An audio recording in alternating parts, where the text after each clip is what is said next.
Question: in your educated opinion, Mark, will we RV this year? Yes, I very much believe we will see the RV this year. In Iraq, full decisions of the cabinet meeting, they are getting into the big, heavy decisions they have in front of them. The reforms going on in Iraq are impressive. Why do I point them out? Many are part of their white papers and banking and monetary reforms, along with the increase of the purchasing power of the dinar.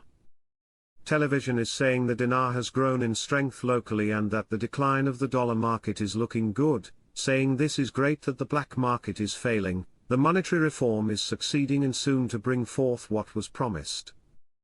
Frank: woo. Yes, it is great because this is what is needed in order to bring out the new exchange rate. As the dollar drops, your currency grows. I was recently asked what rate will the new rate be for the Iraqi dinar after the RV. I explained unless you are on the decision-making board for the US Treasury, CBI, and the Iraqi government, then it is pointless trying to figure that out. The new rate for the Iraqi dinar will be calculated so Iraq's economy can thrive in the region and globally once the nation goes international.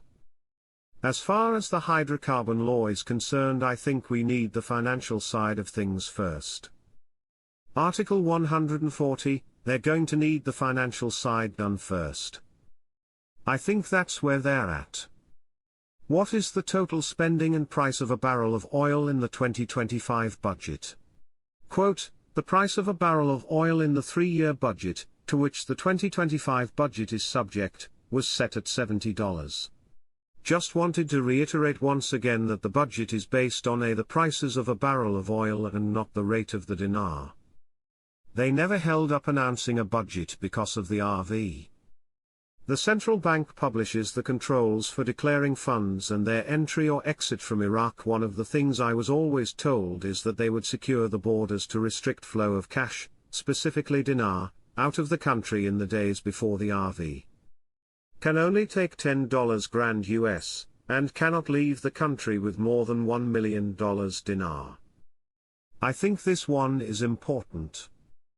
I got a call late last night from a 3-letter agency guy. He was extremely excited, didn't give me an exact time. We shall see.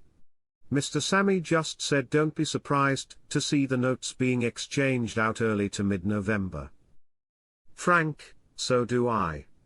Firefly: Sammy says they have already started with the new exchange centers, where they can return the 30 notes. These centers are already open. Frank: holy shit. I didn't know they were turning in their 30 notes. Are they getting credit for those 30 notes to get lower notes? Firefly: no, they did open all these centers in order for Iraqi citizens to bring in the worn and torn old 30 notes. They replaced them with newer ones. And we're turning in our American dollars. Frank: they are preparing you Iraqi citizens to receive the lower notes, call it a precursor. US dollar exchange rate significantly declines in Iraq. That's what you want to see happen. You want the Iraqi dinar to increase in value versus the United States dollar. This is their idea significantly. It went from 17.5 dinars for every dollar down to 1,497.5 for every dollar. They are talking to the Iraqi citizens under the umbrella of what they're calling the hybrid monetary plan. Iraq is losing billions per month. Why aren't they pumping oil out of the Jahan? I think that's because they need to value the assets, which is oil coming out of the ground. What is going to be the components of that base currency they talk about? What is the base currency they talk about? The Iraq dinar. If it's going to be a base currency, what's the real effective exchange rate?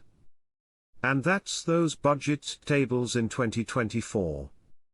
That's what I'm looking for. I think we're going to see them in very short order.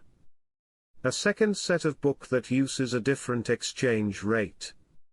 Mohammed al-Daraji, the Iraqi Prime Minister's advisor for technical affairs, stated on Tuesday that Iraq's foreign loans exceeded $8 billion, stressing the federal government's efforts to reduce pressure on the dinar exchange rate by diversifying dealings in other currencies. This came in his speech during his hosting of a dialogue seminar entitled Making Iraq Investable, Challenges and Opportunities, on the sidelines of the Middle East Research Institute, MERI, forum held in Erbil, the capital of the Kurdistan region. Al-Daraji said during his hosting that Iraq's loans are $8.7 billion, which is a small percentage compared to the country's huge imports, so we have opportunities and the ability to take loans, but we do not do that, but rather we care about attracting traders and businessmen to invest. He added that the law on sovereign loans to finance industrial projects, which was recently approved by the Iraqi parliament, will contribute to developing industry and operating the Iraqi private sector, expecting that the private sector will join the international community economically, and from here to 10 years it is possible for the private sector to build a resume for itself so that international banks will finance its projects.